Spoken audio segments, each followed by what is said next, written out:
الحمد لله وكفى وسلام على عباده الذين اصطفى أما بعد فأعوذ بالله من الشيطان الرجيم بسم الله الرحمن الرحيم أطيعوا الله وأطيعوا الرسول وقال الله تعالى في مقام آخر قل إن كنتم تحبون الله فاتبعوني يحببكم الله ويغفر لكم ذنوبكم صدق الله مولانا العظيم اللهم صل على سيدنا محمد وعلى آل سيدنا محمد وبارك وسلم۔ قرآن حکیم میں اللہ تبارک و تعالی نے ارشاد فرمایا کہ اطیعوا اللہ، اللہ کی اطاعت کرو، وَأَطِيعُوا الرَّسُولَ، اور اللہ کے رسول کی اطاعت کرو۔ ایک لفظ اور بھی آتا ہے جسے اتباع کہا جاتا ہے۔ اللہ رب العزت کی اطاعت کی جاتی ہے اور نبی اکرم صلی اللہ علیہ وسلم کی اطاعت بھی اور اتباع بھی۔ تو پہلے تو یہ سمجھیں کہ اطاعت اور اتباع میں کیا فرق ہے۔ یہ دو لفظ استعمال ہوتے ہیں۔ اطاعت کہتے ہیں حکم کی تعمیل کرنا، جو حکم دیا گیا ہے اس کو پورا کرنا، اس پر عمل کرنا، اس کو بجا لانا، یہ اطاعت ہے۔ اللہ تبارک و تعالیٰ کے احکامات پر عمل کرنا اطاعت ہے۔ نبی اکرم صلی اللہ علیہ وسلم نے جو ارشاد فرمایا، آپ کے جو ارشادات ہیں، جو فرامین ہیں، ان کی اپنی زندگی میں ان پر عمل کرنا، اس کو اطاعت کہیں گے۔ اور دوسرا لفظ استعمال ہوتا ہے اتباع۔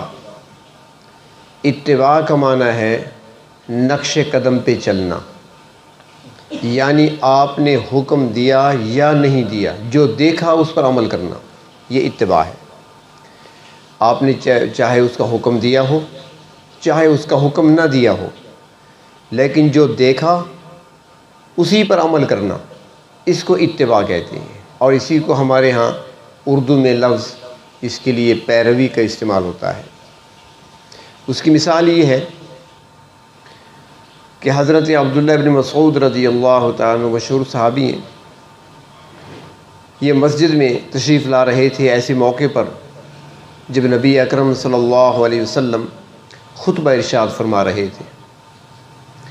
تو کچھ لوگ مسجد میں بیٹھے ہوئے تھے، کچھ ایسے بھی تھے جو ابھی بیٹھے نہیں تھے، کھڑے ہوئے تھے، کچھ ایسے تھے جو ابھی چل رہے تھے۔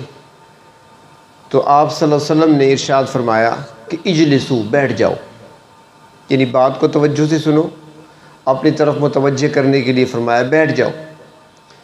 تو حضرت ابن مسعود رضی اللہ تعالیٰ عنہ مسجد میں داخل ہو رہے تھے، دایاں قدم اندر تھا، بایاں قدم باہر تھا، وہیں پر بیٹھ گئے۔ بعد میں نبی اکرم صلی اللہ علیہ وسلم نے فرمایا کہ اس طرح کیوں بیٹھے ہو تم؟ تو عرض کیا آپ کا حکم آیا، آپ کی آواز میرے کانوں میں پہنچی کہ بیٹھ جاؤ، تو اب اگر میں قدم مزید اٹھاتا تو آپ کی نافرمانی کی طرف اٹھتا، اور آپ کی نافرمانی تو انسان کو جہنم کی طرف لے جاتی ہے۔ تو اس لیے وہ جو حکم پہنچا تو بس جہاں تھا، جو قدم جہاں پہ تھا وہیں رک گیا، بیٹھ گیا۔ یہ ہے حکم کی یعنی کہ حکم کو ماننا، اسی کو اطاعت کہتے ہیں۔ تو آپ نے فرمایا کہ ابن مسعود یہ تمہارے لیے نہیں کہا تھا، یہ باقی لوگ جو مسجد کے اندر تھے ان کے لیے میں نے کہا تھا، لیکن انہوں نے سن لیا تو بس عمل کر لیا۔ اور ایک مرتبہ حضرت عثمان رضی اللہ تعالیٰ عنہ مسجد کے دروازے پر پانی کا برتن لے کر آئے، مسجد کے دروازے پہ بیٹھے، وضو بنایا، اور وضو جب مکمل ہوا تو مسکرانے لگے۔ تو کسی کی نظر تھی، اس نے دیکھ لیا، اس نے کہا عثمان کوئی سامنے ایسی بات تو کوئی نہیں پیش آئی، انسان جب مسکراتا ہے تو کچھ دیکھ کر ہی مسکراتا ہے۔ کوئی واقعہ تو ایسا سامنے سے نہیں سامنے آیا کہ آپ مسکرا رہے ہیں وضو بنا کر، اور وضو بھی آپ یہاں مسجد کے دروازے بھی بنایا آپ نے۔ تو حضرت عثمان نے جواب دیا کہ مجھے یاد ہے ایک مرتبہ نبی اکرم صلی اللہ علیہ وسلم نے یہاں پر وضو بنایا تھا، اور وضو کرنے کے بعد آپ مسکرائے تھے، تو میں اسی کو اپنانے کے لیے، اسی پر عمل کرنے کے لیے، آپ کے اس طریقے اور سنت کو زندہ کرنے کے لیے میں نے وہیں پر وضو بنایا، اور جس طرح آپ مسکرائے تھے میں بھی مسکرا پڑا۔ تو اس کو کہتے ہیں اتباع، یعنی آپ نے حکم نہیں دیا تھا کہ مسجد کے دروازے پہ وضو کرو اور پھر اس کے بعد مسکراؤ، یہ حکم نہیں تھا، لیکن آپ کا ایک عمل تھا، تو حضرت عثمان نے اسی عمل کو بھی اپنا لیا، تو اس کو اتباع کہتے ہیں۔ تو اس لیے کہا جاتا ہے کہ نبی اکرم صلی اللہ علیہ وسلم کی جہاں اطاعت کرنی ہے وہاں اتباع کرنی ہے، یعنی آپ کے ہر عمل کو اپنانا، زندگی میں لانا۔ ہمارے ہاں ایک نعرہ لگتا ہے، آپ نے سنا ہوگا، یہ اکثر ہمارے ختم نبوت کے جو پروگرام ہوتے ہیں، جلوس نکلتے ہیں، ایک نعرہ لگتا ہے کہ حرمت رسول پر موت بھی قبول ہے، یہ ایک نعرہ لگتا ہے، موت بھی قبول ہے۔ لیکن یہ بھول جاتے ہیں کہ بھئی زندگی تو موت سے پہلے ہے، پہلے زندگی تو بنا لو، موت تو بعد میں آئے گی نا۔ موت تو قبول ہے، ٹھیک ہے، لیکن موت سے پہلے زندگی ہے، زندگی کو بنانا ہے، اور زندگی کے اندر ہی آپ کی اتباع کرنی ہے۔ اور اتباع سنت پر ملتا کیا ہے؟ فرماتی ہیں کہ 4 انعامات اللہ تبارک و تعالی اپنے محبوب صلی اللہ علیہ وسلم کی اتباع پر نقد عطا فرماتی ہیں، 4 انعامات۔ سب سے پہلا انعام اللہ تعالیٰ یہ عطا فرماتی ہیں کہ جو شخص نبی اکرم صلی اللہ علیہ وسلم کی اتباع کرتا ہے، آپ کی سنتوں کو اپناتا ہے، تو اللہ رب العزت ایک نقد انعام یہ عطا فرماتی ہیں کہ صالحین کے دلوں میں اس کی محبت ڈال دیتے ہیں، نیک لوگوں کی دلوں میں اس کی محبت ڈال دیتے ہیں، علماء کے دلوں میں، صلحاء کے دلوں میں اس کی محبت ڈال دیتے ہیں، یہ انعام ملتا ہے۔ یہ معمولی بات نہیں کہ نیک آدمی آپ سے محبت کرے، کوئی صالح بندہ اللہ کا ولی آپ سے محبت کرنے لگے یا محبت کی نظر سے آپ کو دیکھ لے، یہ معمولی بات تو نہیں ہے، بہت بڑا انعام ہے۔ اور دوسرا انعام یہ ملتا ہے کہ جو سنتوں کو اپناتا ہے، نبی اکرم صلی اللہ علیہ وسلم کی سنتوں کا اتباع کرتا ہے، تو فرمایا کہ دوسرا انعام یہ ملتا ہے کہ جو فساق ہوتے ہیں، جو فاسق فاجر نافرمان ہوتے ہیں، ان پر اس کا رعب پڑ جاتا ہے، وہ گھبراتی ہیں، وہ ڈرتی ہیں، اس پر رعب ہوتا ہے۔ آپ نے دیکھا ہوگا اکثر جو لوگ ہوتے ہیں نا نافرمانی کرنے والے، یہ اللہ کے نیک بندوں سے ڈرتے ہیں، بات کرتے ہوئے ہچکچاتے ہیں، کبھی ایک سے کہیں گے یار آپ پوچھ لیں ذرا، پھر دوسرے سے کہیں گے ذرا آپ پوچھ لیں، خود نہیں پوچھتے۔ وہ کیوں؟ ایک رعب طاری ہوتا ہے۔ وہ رعب کیا ہوتا ہے؟ وہ سنتوں کا رعب ہوتا ہے۔ اور تیسرا انعام یہ فرماتی ہیں کہ اللہ رب العزت رزق کے اندر برکت عطا فرما دیتے ہیں، برکت آ جاتی ہے روزی کے اندر۔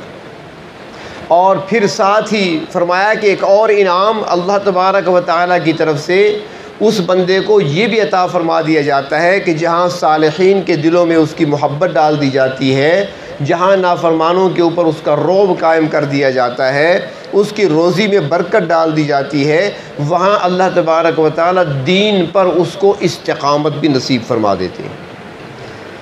تو یہ 4 انعامات ملتے ہیں سنتوں پر عمل کرنے میں، لیکن ہم نے تو کبھی سوچا ہی نہیں ہے، ہم نے تو معمولی سمجھ رکھا ہے سنتوں کو، آج تو مذاق اڑایا جاتا ہے۔ وہ علماء نے لکھا ہے کہ ایک اللہ کے نیک بندے تھے اور درود شریف کثرت سے پڑھتے تھے، محبت کی علامت ہے درود شریف کثرت سے پڑھنا۔ وہ ان کے بارے میں آتا ہے کہ ہر ہفتے جمعے کی رات تک 1,00,000 درود شریف ان کا مکمل ہو جاتا تھا۔ روزانہ اس ترتیب سے پڑھتے کہ جمعے کی رات آتی تو پھر 1,00,000 مکمل ہو جاتا۔ آپ بھی کوشش کیا کریں جمعے کی رات کم از کم 1000 مرتبہ پڑھ لیا کریں، باقی تو پڑھتے رہیں جتنا پڑھیں، جمعے کی رات زیادہ پڑھنا، کثرت سے پڑھنا، یہ ہمارے اکابر کا، صلحاء کا معمول رہا ہے۔ درود شریف کا تحفہ ضرور بھیجتے رہا کریں۔ اور نبی اکرم صلی اللہ علیہ وسلم کی عادت مبارکہ تھی کہ جب بھی کوئی شخص آپ کے پاس کوئی ہدیہ لے کر آتا تھا تو آپ صلی اللہ علیہ وسلم اس کے بدلے میں کچھ نہ کچھ ضرور اسے عنایت فرماتے تھے۔ ہدیہ لانے والے کو خالی نہیں بھیجتے تھے، کچھ ہوتا تھا جو کھجور پڑی ہے تو وہ اٹھا کر دے دی، جو چیز پاس ہوتی تھی۔ تو فرماتے ہیں کہ نبی اکرم صلی اللہ علیہ وسلم کا معمول آج بھی وہی ہے، کیونکہ یہ درود شریف جو ہے یہ ہدیہ ہے، تحفہ ہے جو ہماری طرف سے آپ کی خدمت میں پیش کیا جاتا ہے۔ تو فرمایا کہ جب ہدیہ اور تحفہ ایک مومن بندے کی طرف سے اللہ کے رسول کی بارگاہ میں پیش کیا جاتا ہے تو آپ اس کا جواب دیتے ہیں دعا کی صورت میں۔ یہاں سے یہ درود شریف بھیجتا ہے تو وہاں سے دعائیں آتی ہیں، جب اللہ کے نبی کی دعائیں آتی رہیں گی تو زندگی میں برکت ہوگی، ہر کام میں برکت ہوگی، اس لیے درود شریف کثرت سے پڑھا کریں۔ تو وہ اللہ کے نیک بندے کثرت سے درود پڑھنے والے تھے۔ ایک رات انہوں نے خواب دیکھا، نبی اکرم صلی اللہ علیہ وسلم کی خواب میں زیارت ہوئی تو اس نے دیکھا یہ کہ آپ صلی اللہ علیہ وسلم کا سینہ مبارک جو تھا وہ زخم تھا، زخم جس طرح کسی نے زخم لگائے ہوں۔ جب اس نے خواب میں دیکھا تو اس نے عرض کیا، یا رسول اللہ صلی اللہ علیہ وسلم یہ زخم کیسے ہیں آپ کے سینے مبارک پر؟ آپ کا سینہ مبارک تو مجھے زخمی نظر آ رہا ہے، یہ زخم کیسے ہیں؟ تو آپ نے ارشاد فرمایا کہ یہ زخم غیروں کی طرف سے نہیں، اپنوں کے لگائے ہوئے ہیں۔ یہ زخم غیروں کے نہیں، اپنوں کے لگائے ہوئے ہیں۔ کہ تم غیروں کی بات کرتے ہو، ہم نے اپنے بھی آزمائے ہیں۔ تم غیروں کی بات کرتے ہو، ہم نے اپنے بھی آزمائے ہیں۔ لوگ کانٹوں سے بچ نکلتے ہیں، ہم نے پھولوں سے زخم کھائے ہیں۔ میری سنتوں کا مذاق اڑایا جاتا ہے تو میرے سینے پہ زخم لگتا ہے، میری سنتوں کی خلاف ورزی کی جاتی ہے تو میرے سینے پہ زخم لگتا ہے، جب میری طریقوں کے خلاف چلا جاتا ہے میرے سینے پہ زخم لگتا ہے، جب میرے دشمنوں اور دین کے دشمنوں کی پیروی کی جاتی ہے تو میرے سینے پہ زخم لگتا ہے۔ اور مجھے گلہ ان لوگوں سے نہیں جنہوں نے مکہ کی سرزمین پر مجھے پتھر مارے تھے، مجھے گلہ ان لوگوں سے نہیں جنہوں نے مکہ کی سرزمین پر میرے پاؤں کے نیچے کانٹے بچھائے تھے، مجھے گلہ ان لوگوں سے نہیں جنہوں نے نماز پڑھتے ہوئے میری پیٹھ پر اوجڑی اونٹ کی رکھ دی تھی، مجھے گلہ ان لوگوں سے نہیں جنہوں نے طائف کے گلیوں میں مجھے لہو لہان کر دیا تھا، مجھے ان لوگوں سے شکوہ نہیں جنہوں نے مجھے چین سے سونے نہ دیا، مجھے ان لوگوں سے شکوہ نہیں کہ جو تلواریں لے کر میرے دروازے پہ کھڑے تھے، جو میرے قتل کے در پے تھے، مجھے ان لوگوں سے شکوہ نہیں جنہوں نے 3 سال تک مجھے قید کر کے رکھا تھا گھاٹی کے اندر، اس لیے کہ وہ تو غیر تھے، وہ تو مجھے جانتے نہیں تھے، مجھے پہچانتے نہیں تھے۔ یہ زخم تو انہوں نے لگائے ہیں جو میرا کلمہ پڑھنے والے ہیں، یہ زخم تو انہوں نے لگائے ہیں جو میرا نام بھی لیتے ہیں، جو مجھ پر میرا کلمہ بھی پڑھتے ہیں، میرے ساتھ محبت کا دعویٰ بھی کرتے ہیں، اور پھر کرتے بھی میرے سنتوں کے خلاف چلتے ہیں، میرے طریقوں کے خلاف چلتے ہیں۔ اور اس لیے تو فرمایا گیا کہ قیامت کا دن ہوگا، حوض کوثر پر کچھ لوگ لائے جائیں گے، اور جب اللہ کے رسول کے سامنے آئیں گے آپ دیکھ کر فرمائیں گے سحقاً سحقا، انہیں ہٹا دو یہاں سے، دور لے جاؤ، یہ میرے نہیں ہیں، میرے قریب نہ آنے دو ان لوگوں کو۔ تو وہ کون لوگ ہوں گے؟ یہی لوگ ہوں گے۔ تو اس لیے سنت بڑی اہم چیز ہے، سورت آپ صلی اللہ علیہ وسلم کی اپنانا، سیرت آپ کی اپنانا، اپنی زندگیوں کو ڈھالنا اس سانچے میں، کیونکہ اللہ تبارک و تعالیٰ نے اپنے محبوب کو انسانیت کے لیے ایک نمونہ اور ماڈل بنا کر بھیجا ہے، ہمارے لیے نمونہ ہے، آپ کی زندگی نمونہ ہے کہ ان جیسی زندگی اختیار کرو، آپ اپنی مرضی پہ چل رہے ہیں۔ وہ ایک ساتھی نے مجھ سے کسی نے سوال کیا کہ ایک نماز ہے نماز غوثیہ، اس کا پڑھنا کیسے ہے؟ میں نے کہا یہ تو مجھے پتہ نہیں کہ وہ نماز غوثیہ کون سی ہے، لیکن اتنا ضرور جانتا ہوں کہ نبی اکرم صلی اللہ علیہ وسلم نے صحابہ اکرام سے فرمایا تھا کہ نماز پڑھو صلو پڑھو، کیسے؟ کما رأیتمونی اصلی، جس طرح مجھے پڑھتے ہوئے دیکھتے ہو، جس طرح مجھے پڑھتے ہوئے دیکھتے ہو اس طرح نمازیں پڑھو۔ اگر آپ نے کوئی صلاۃ غوثیہ پڑھی ہے تو پھر پڑھو۔ تو کہنے لگا یہ تو حدیث میں نہیں ملے گا۔ میں نے کہا جو حدیث میں نہیں ملے گا تو پھر کہاں سے بھی لیں گے آپ؟ اللہ کے نبی کی سنتوں کو پکڑیں، اللہ کے نبی کی سنتوں کو پکڑیں، اور یہی چیز نفع دینے والی ہے۔ ایک اللہ والے بڑے عجیب بات کر گئے، وہ فرمانے لگے کہ اگر کسی ماں کو، یہ کہتی ہے نا کہ سنتوں میں کیا ہے، فرماتے ہیں اگر کسی ماں کو اس کے بیٹے کی تصویر دے دی جائے کہ اس کو آگ میں ڈال دو، وہ ماں کبھی اپنے بیٹے کی تصویر کو اپنے ہاتھوں سے آگ میں نہیں ڈالے گی، وہ چھپا دے گی، اسے کہیں اور ڈال دے گی، پانی میں بہا دے گی، لیکن اپنے ہاتھوں سے بیٹے کی تصویر کو جلانا بھی برداشت نہیں کرے گی۔ فرمایا جب ایک ماں اپنے بیٹے کی تصویر کو آگ میں جلانا پسند نہیں کرتی تو روز قیامت جس کی سیرت، جس کی صورت اللہ کے محبوب جیسی ہوگی، رب تعالیٰ اس کو آگ میں کیسے ڈالیں گے؟ سنتوں کو اگر اپنایا جائے، صورت اختیار کی جائے، سیرت اختیار کی جائے، تو فرمایا کہ پروردگار عالم بھی اسے آگ میں نہیں ڈالیں گے۔ اور اللہ رب العزت نے اپنے محبوب کو اس لیے بھیجا ہے تاکہ لوگ ان کی پیروی کریں، ان کی زندگی کو دیکھ کر اپنی زندگیوں کو اس کے مطابق ڈھالنے کی کوشش کریں، اور اسی میں ہی انسانیت کی کامیابی ہے، اور یہی ایک مومن کی معراج ہے۔ اس کے علاوہ اس سے ہٹ کر اور کوئی راستہ نہیں ہے انسان کے لیے کامیابی کا، نجات پانے کا کوئی راستہ نہیں ہے۔ آج تو ہم لوگوں کی خاطر سنتوں کی پرواہ نہیں کرتے، چھوڑ دیتے ہیں۔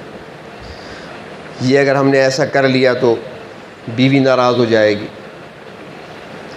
بیوی کہتی ہے اگر میں نے ایسا کر لیا تو خاوند ناراض ہو جائے گا، کبھی کہتی ہے اولاد کو میں کیسے کہوں، ابھی چھوٹے ہیں سیکھ جائیں گے، ابھی چھوٹے ہیں سیکھ جائیں گے۔ بچے مذاق اڑاتے ہیں دین کا، یہ ہنس دیتی ہیں۔ ایک مرتبہ بازار میں ایک عورت جا رہی تھی، اس کے ساتھ بچہ تھا، تو ایک سائیکل پہ آ رہا تھا بندہ، بارش آدمی تھا، داڑھی تھی اس کی ماشاءاللہ، سائیکل پہ آ رہا تھا۔ اب بچہ جو تھا وہ ماں کے ساتھ چل رہا ہے، تو اس کی ساتھ ذرا ہینڈل اس کا ہاتھ سے ہلا نا تھوڑا سائیکل کا، تو بچے کو لگ گیا ٹائر، گرا نہیں بچہ، بس معمولی سا لگا اسے۔ تو وہ بچہ چھوٹا تھا، وہ فوراً اس سائیکل والے کو کہتا ہے، حالانکہ سائیکل والا بڑی عمر کا تھا، اسے کہتا ہے او داڑھی والے خیال سے چلاؤ۔ ماں اس کی ہنس رہی تھی، ماں اس کی ہنس رہی تھی۔ چاہیے تھا کہ ماں اس سے پوچھتی بیٹا بندے کو تو تم کہہ سکتے ہو، داڑھی کا کیا قصور ہے؟ اس میں داڑھی کا کیا قصور ہے؟ داڑھی کا مذاق اڑانا، اللہ کے نبی کی سنت کا مذاق اڑانا معمولی بات تو نہیں ہے جسے آج ہم نے معمولی سمجھ رکھا ہے۔ تو آج ہم بچوں کی تربیت نہیں کر رہے، بچوں کے بارے میں کبھی نہیں سوچا، اور سب کی ناراضگی کا ہمیں خیال رہتا ہے، اللہ کے محبوب کی ناراضگی کا ہم نے کبھی نہیں سوچا۔ چاہیے تو یہ تھا ہم یہ سوچتے کہ سارے ناراض ہوتے ہیں، ہو جائیں، اللہ کے نبی ناراض نہ ہوں، لیکن ہم کہتے ہیں اللہ کے نبی ناراض ہوتے ہیں تو ہو جائیں، رشتے اور برادری، والدین، بیوی، خاوند، بچے، یہ ناراض نہیں ہونے چاہیے، ان کو راضی کرنے کی کوشش کرتے ہیں۔ کبھی کوئی بات کرنی ہوتی ہے کسی سے تو کہتے ہیں یار جی چاہتا ہے اس سے بات کروں لیکن نہیں کرتا، اس لیے کہ دل دکھے گا اس کا۔ لوگوں کے دل دکھانے اور دل دکھنے کا ہمیں اتنا احساس ہوتا ہے، کبھی یہ بھی سوچا ہے کہ اللہ کے نبی کا دل ہم کتنا دکھاتے ہیں روزانہ؟ ہم نے کبھی سوچا ہی نہیں ہے یہ۔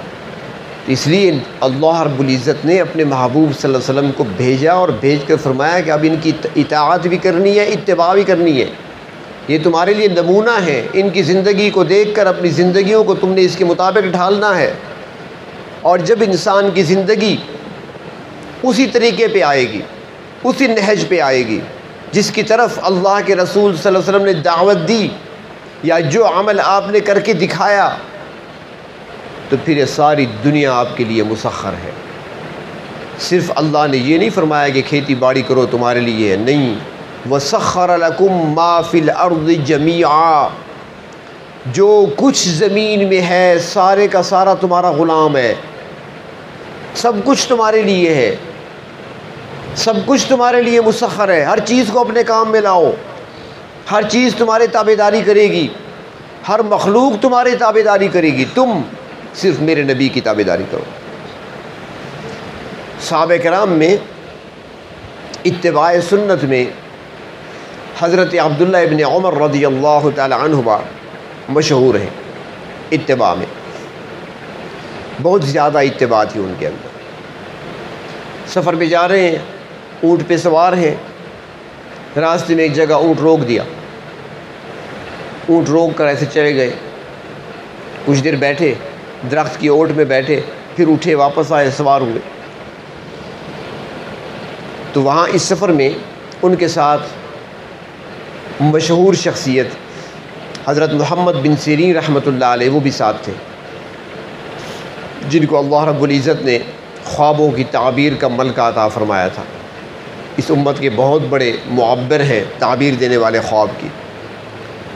تو انہوں نے فرمایا حضرت ابن عمر رضی اللہ تعالی عنہما سے کہ آپ وہاں گئے اور بیٹھ کر واپس آئے، آپ نے وضو نہیں بنایا، لگتا ہے کہ آپ قضاء حاجت کے لیے گئے شاید، اور وضو تو آپ نے نہیں بنایا، نہ استنجا کے لیے پانی مانگا۔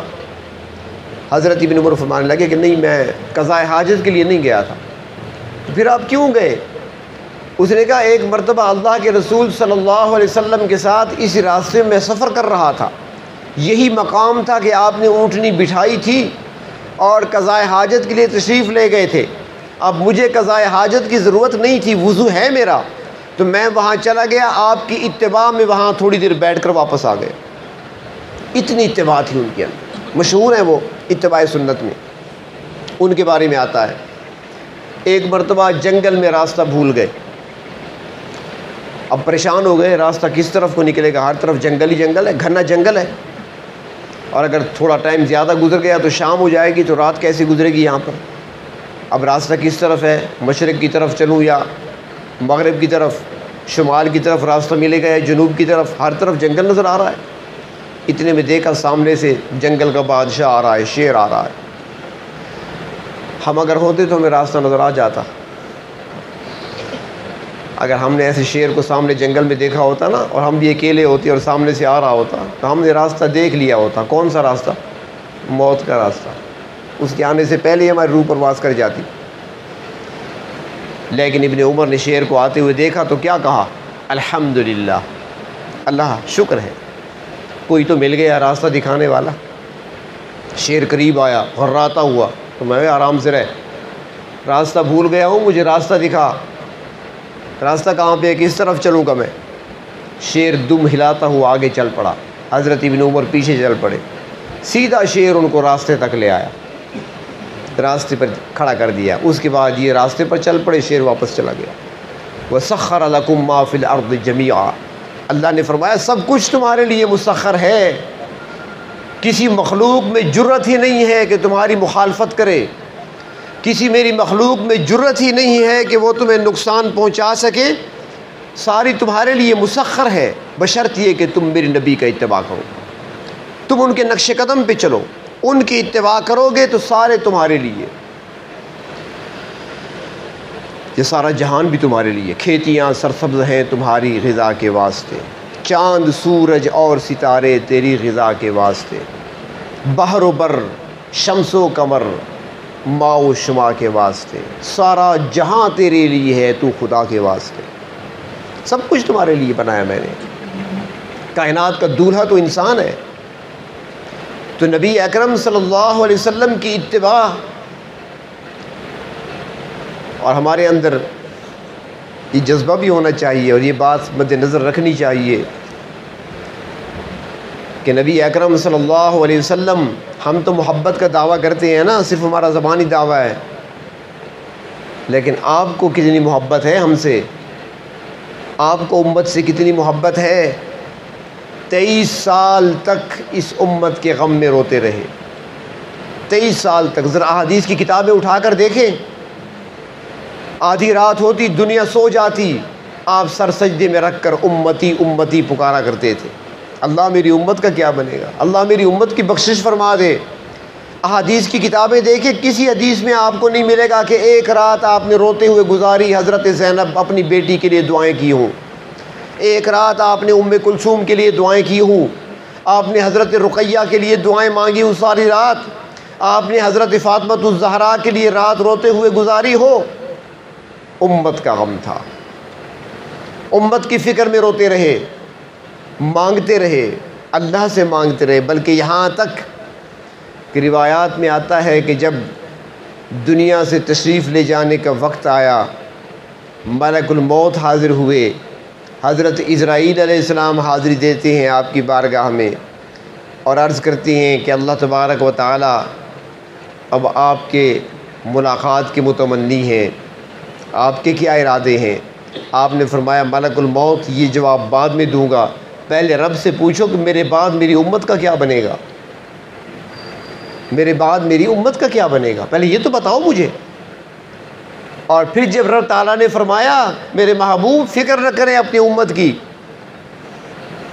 آپ کی امت کو ضائع نہیں کیا جائے گا، آپ کی امت کو بے یار و مددگار نہیں چھوڑا جائے گا، تو پھر آپ نے ملک الموت سے فرمایا کہ میں رب سے ملاقات کے لیے میں بھی تمنا کرتا ہوں رب سے ملاقات کی۔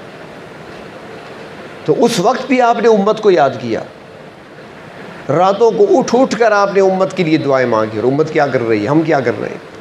کبھی ہم ذرا تصور کریں، سوچیں ذرا کہ وہ ہمارے ساتھ کتنی محبت کرتے ہیں، کتنا کچھ ہمارے لیے کرتے رہے، مانگتے رہے ہمارے لیے، روتے رہے ہمارے لیے۔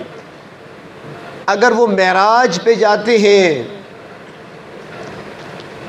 آسمانوں کی سیر پہ جاتے ہیں اور جنتوں کی سیر کرتے ہوئے جب اس مقام تک پہنچتے ہیں جس مقام تک کوئی مخلوق نہیں پہنچ سکتی، جہاں جبریل بھی کہتے ہیں کہ میرے پر جلتے ہیں، اس مقام پر پہنچ کر جب اللہ تعالیٰ فرماتے ہیں السلام علیک ایھا النبی، اللہ تعالیٰ کی طرف سے سلامتی کے لفظ کہے جاتے ہیں، میرے نبی آپ پر سلامتی ہو، آپ نے اس وقت بھی ہمیں یاد کیا، اللہ مجھ اکیلے پر نہیں، السلام علینا، اے اللہ ہم سب پہ سلامتی ہو، امت کو بھی شامل کر لیا، وہاں بھی نہیں بھلایا اپنی امت کو یاد رکھا، وہاں پر بھی۔ ہم جاتے ہیں خوشی کا موقع ہو کہیں جاتے ہیں تو پھر بھول جاتے ہیں، اپنے گھر والوں کو بھی بھول جاتے ہیں، اپنوں کو بھی بھول جاتے ہیں۔ آپ دیکھ لیں شادی کا موقع ہو کہ ایسا موقع ہو جائے، آپ چلے جائیں وہاں پر کسی میلے میں چلے جائیں، یا آج کل کے زمانے کے مطابق آج کل کوئی جوان اگر کرکٹ میچ میں چلا جائے اسے گھر یاد آتا ہے، پھر وہ گھر والوں سب کو بھول چکے ہوتے ہیں، لیکن اللہ کے محبوب اس مقام پہ پہنچے، وہاں بھی اپنی امت کو نہیں بھلایا، اور جب واپس آ رہے تھے تو تحفے ساتھ لے کر آ رہے تھے، اور ہم نے ان تحفوں کا کیا کیا؟ ہم نے قدردانی کی ہے ان کی؟ نماز کا تحفہ لے کر آئے ہمارے پاس، سورۃ بقرہ کی آخری آیتیں، آمن الرسول سے آخر تک تحفہ لے کر آیا، فرمایا کہ میرے امتیوں سونے سے پہلے ایک بار پڑھ لیا کرو۔ کیا ہم پڑھتے ہیں؟ اور تیسرا تحفہ لے کر آئے، اللہ نے فرمایا میرے محبوب آپ امت کے حق میں کیوں پریشان ہوتے ہیں، میرا وعدہ ہے آپ کے ساتھ، جو شرک نہیں کرے گا اسے بخش دوں گا۔ تو تحفے لے کر آئے ہمارے پاس، لیکن ہم نے ان کی قدردانی بھی نہیں کی۔ اس لیے روز قیامت ہم کس طرح سامنا کریں گے، ہم کس طرح آپ کے سامنے آئیں گے، کس طرح سفارش اور شفاعت کی تمنا لے کر جائیں گے؟ تو اس کی ضرورت ہے اس بات کی کہ ہم اپنی زندگیوں میں آپ صلی اللہ علیہ وسلم کی سنتوں کو لے کر آئیں، آپ کی اداؤں کو اپنائیں۔ اللہ تعالیٰ کو اپنے پیاروں کی ادائیں پسند ہیں، نبی اللہ کو سارے پیارے ہیں، اور ہر نبی کی ہر ادا اللہ کو پیاری اور پسند ہے۔ دیکھ لیں آپ، حج کا موقع ہے نا، تو حج کے موقع پر حاجی صاحبان وہاں پر جب جاتے ہیں حج کرنے کے لیے یا عمرہ کرنے کے لیے، جب حرم پہنچتے ہیں تو وہاں پر رمل کرتے ہیں، دایاں کندھا ننگا کر کے اور پہلوانوں کی طرح بازو ہلاتے ہوئے چلنا، جسے رمل کہا جاتا ہے، 3 چکروں میں کیا جاتا ہے۔ تو کسی حاجی سے پوچھے کیوں کرتے ہیں آپ یہ؟ ویسے چلے نا، آرام سے ادب سے چلیں، اللہ کا گھر ہے، یہ کیا کر رہے ہیں آپ؟ تو وہ جواب دے گا کہ اللہ کے نبی تشریف لائے تھے مدینہ منورہ سے، صحابہ کرام ساتھ تھے، عمرہ ادا کرنے آئے تھے، تو یہاں پر آپ نے طواف کیا تھا، تو مشرکین مکہ تماشا دیکھنے کے لیے آ گئے تھے کہ آئے دیکھتے ہیں 8 سال 7 سال کے بعد مکے والے واپس آئے ہوئے ہیں، ذرا ان کو دیکھیں تو ایک دوسرے سے کہنے لگے یار دیکھو تو صحیح، جب یہاں تھے تو کیسے موٹے تازے تھے، وہاں گئے تو کیسے کمزور ہو گئے۔ اللہ کے نبی نے فرمایا ذرا کندھے ہلا کر دکھاؤ کہ ہمارے اندر طاقت پہلے سے زیادہ ہے، کمزور نہیں ہے ہم، میدان میں آؤ تمہیں پتہ چلے گا۔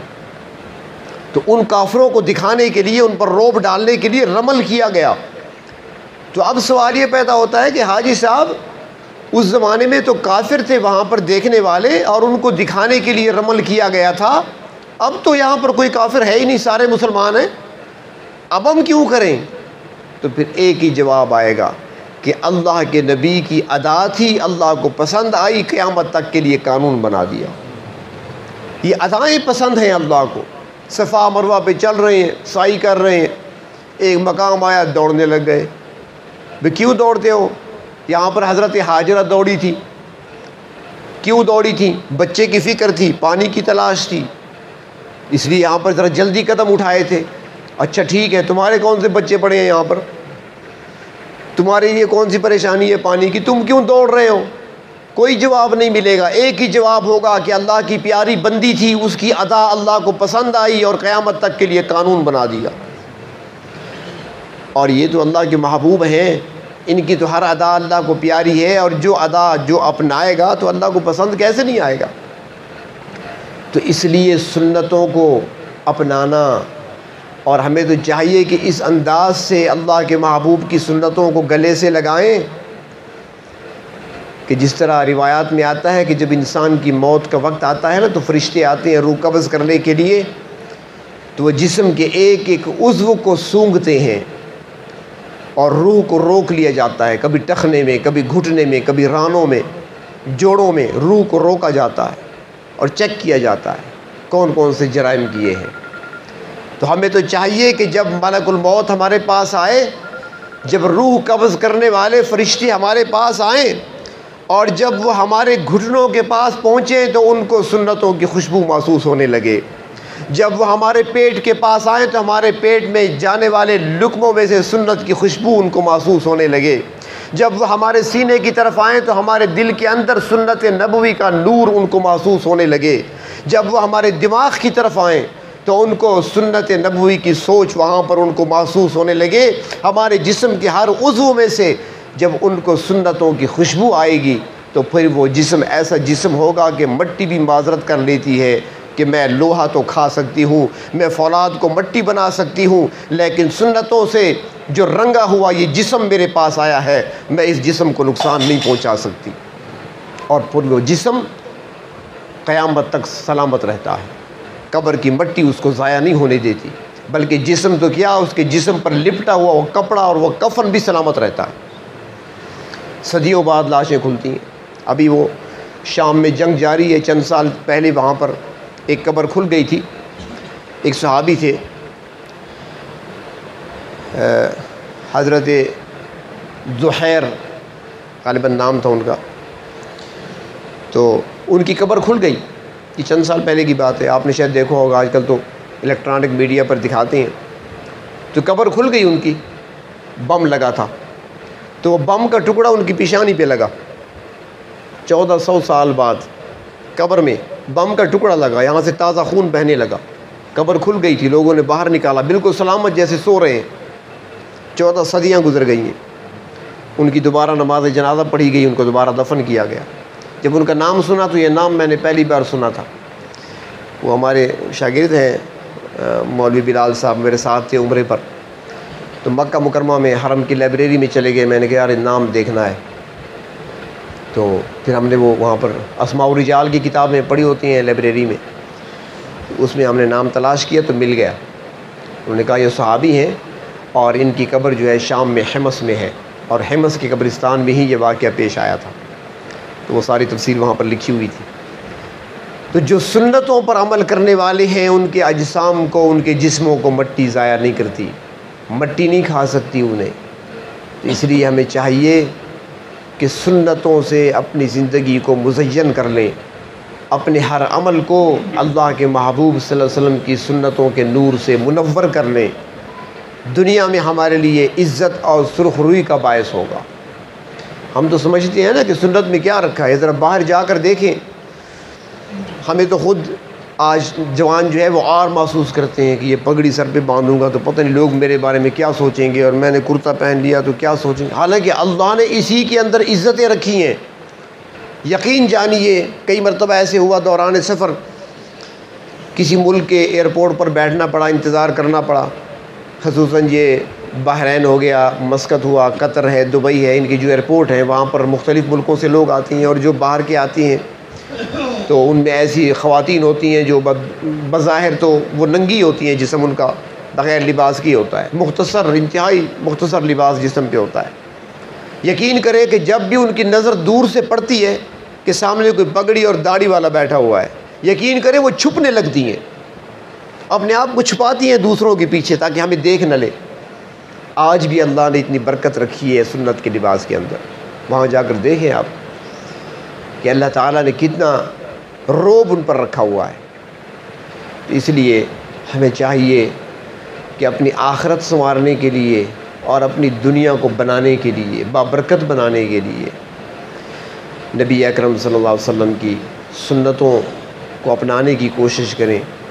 اور آج کل جو فتنے پھیلے ہوئے ہیں، خصوصاً یہ لوگوں کو جو مسئلہ ہوتا ہے لوگوں کا کہ بھئی مجھ پر جادو ہو رہا ہے اور جنات ہیں اور یہ سحر ہو رہا ہے، ہر بندے کو جو ہے نا بس یہی فکر ہے کہ مجھ پر کسی نے کچھ کر دیا ہے، مجھ پر کوئی کچھ کرا رہا ہے، بس یہی کچھ ہو رہا ہے.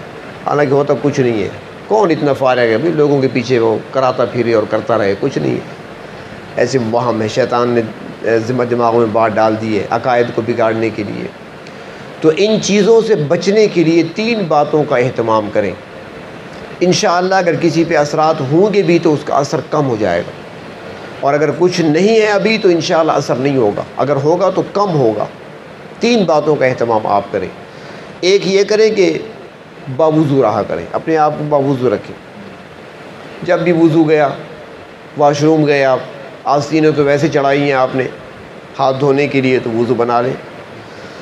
دوسری بات یہ ہے کہ قرآن کریم کی تلاوت کا معمول رکھیں جتنا کر سکتے ہیں، مسنون اعمال کے علاوہ. صبح سورۃ یاسین ہے، مغرب کے بعد واقعہ ہے، عشاء کے بعد ملک، مسنون اعمال ہیں.